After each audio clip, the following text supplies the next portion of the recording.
আজকের গল্প ভুতুড়ে ভাড়া বাড়ি। রাহুল আর সুমন দুজনেই 22 বছরের ছেলে। কলেজ শেষ করে একই শহরে চাকরি পেয়েছিল। একটা পুরনো ফ্ল্যাটে ভাড়া নিয়েছিল। দুজনের জীবনই মোটামুটি একই রকমই। দিনভর কাজ, রাতে ফোন কাটা, মাঝে মধ্যে অকারণ কথা। ফ্ল্যাটটা খুব নতুন না, কিন্তু পরিষ্কার। সবচেয়ে ভালো দিক, ভাড়া কম, আর আশেপাশে কেউ বেশি মাথা ঘামাতো না। প্রথম কয়েক মাস কোনো অদ্ভুত কিছু ঘটেনি। এক রাতে সুমন অফিসে কাজে বাইরে গেছিল। রাহুল একা ঘরে ছিল। রাত প্রায় 2টো। সে শুয়ে ফোন দেখছিল। এমন সময় হঠাৎ স্পষ্টভাবে তার কানে আসে, রাহুল। সে চমকে ওঠে। আওয়াজটা পরিচিত, একদম সুমনের মতো। কি? রাহুল বলে উঠল। কোনো উত্তর নেই। সে উঠে বসে ঘরের আলো জ্বালালো। দরজা বন্ধ, কিন্তু আওয়াজটা যেন বাথরুমের দিক থেকে এসছিল। রাহুল উঠে বাথরুমের দরজার কাছে যায়। দরজাটা ভিতর থেকে বন্ধ না।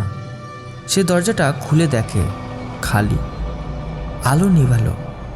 সে ফোনটা তুলে সুমনকে কল করে। তুমি কোথায়? অফিসে তো। কি হয়েছে? তুই আমার নাম ধরে ডাকছিলিস? পাগল হয়েছিস? আমি তো বাইরে।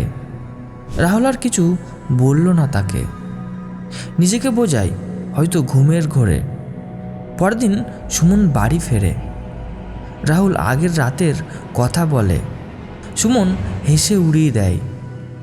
সে বলে, ভাই তুই একা ছিলিস, মাথা কাজ করেনি তাই জন্য। রাহুল আর ওই কথাই জোর দেয়নি। 2 দিন পর আবার। এবার সুমন ঘরে ছিল। রাহুল ঘুমিয়ে পড়েছিল। হঠাৎ ঘুম ভেঙে সে স্পষ্ট শোনে, রাহুল শুনছিস? সে উঠে দেখে সুমনের বিছানা খালি, ঘরের লাইট বন্ধ।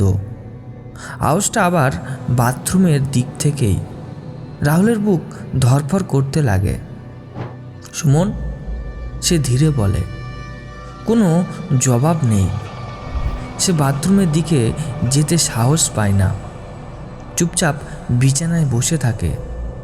কয়েক সেকেন্ড পর সুমন ঘরে ঢোকে, হাতে ফোন। কি হয়েছে? তুই কোথায় ছিলিস? ছাদে কথা বলছিলাম। রাহুল কিছু বলে না, কিন্তু সে নিশ্চিত আওয়াজটা সুমনেরই ছিল। এরপর থেকে ব্যাপারটা নিয়মিত হতে শুরু করে। সবসময় রাত 1:30 থেকে 2টোর মধ্যে। কখনো রাহুল ঘুমের মধ্যে শোনে, কখনো বা পুরো জেগে। আওয়াজটা সবসময় বাথরুম থেকেই আসে। সবসময় নাম ধরে ডাকে। কখনো বেশি কথা বলে না, শুধু রাহুল শুনছিস, এখানে আয়। একদিন রাহুল সাহস করে সুমনকে জিজ্ঞাসা করে, তুই কোনোদিনও স্লিপ ওয়ার্ক করেছিস? সুমন মাথা নাড়ে, না। কেন? রাহুল আর কিছু বলল না। কিন্তু এক রাতে ব্যাপারটা সীমা ছাড়িয়ে যায়। সেদিন সুমন বাইরে ছিল, রাহুল একা। রাত 2:05। হঠাৎ ফোনে একটা নোটিফিকেশন আসে, voice record, new audio save. Rahul অবাক। সে তো রেকর্ড চালু করেনি। সে প্লে করে। স্পিকারে ভেসে আসে, রাহুল দরজাটা খোল। রাহুলের শরীর ঠান্ডা হয়ে যায়। আওয়াজটা একদম সুমনের। সে সঙ্গে সঙ্গে সুমনকে কল করে, তুই কি আমার ফোনে কিছু পাঠিয়েছিস? না তো, কি পাঠাবো? পরের দিন সকালে সুমন নিজেই দেখে ফেলে। সে রেকর্ডটা বারবার শোনে। মুখে হাসি ধীরে ধীরে মিলিয়ে যায়। ভাই, এটা তো আমারই আওয়াজ। রাহুল জিজ্ঞাসা করে, তুই এটা রেকর্ড করেছিলি? সুমন মাথা নাড়ে।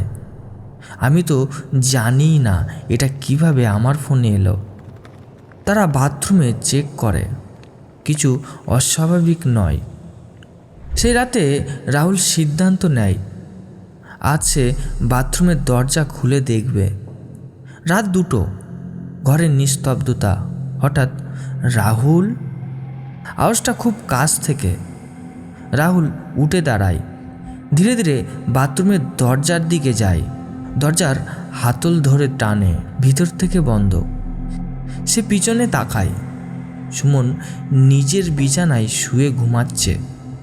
ঠিক তখন দরজার ওপাশ থেকে আবার, রাহুল, আমি এখানে আছি। রাহুল চিৎকার করে সুমনকে ডাকে। সুমন লাফিয়ে ওঠে, দরজা খুলে ফেলে। বাথরুম খালি, কিন্তু আয়নার পিছনে ফোনটা রাখা।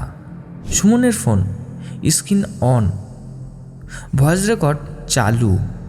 শেষ লাইনটা তখন রেকর্ড হচ্ছিল, তুই শুনেছিস তাই তো? এরপরের দিন তারা ফ্ল্যাট ছেড়ে দেয়। আজও রাহুল বলে সে জানে না আওয়াজটা কী ছিল, কিন্তু সে নিশ্চিত ওটা সুমন ছিল না। কারণ কিছু কিছু রাতে এখনও ঘুম ভেঙে গেলে সে নিজের নাম শোনে, একদম পরিচিত কণ্ঠে।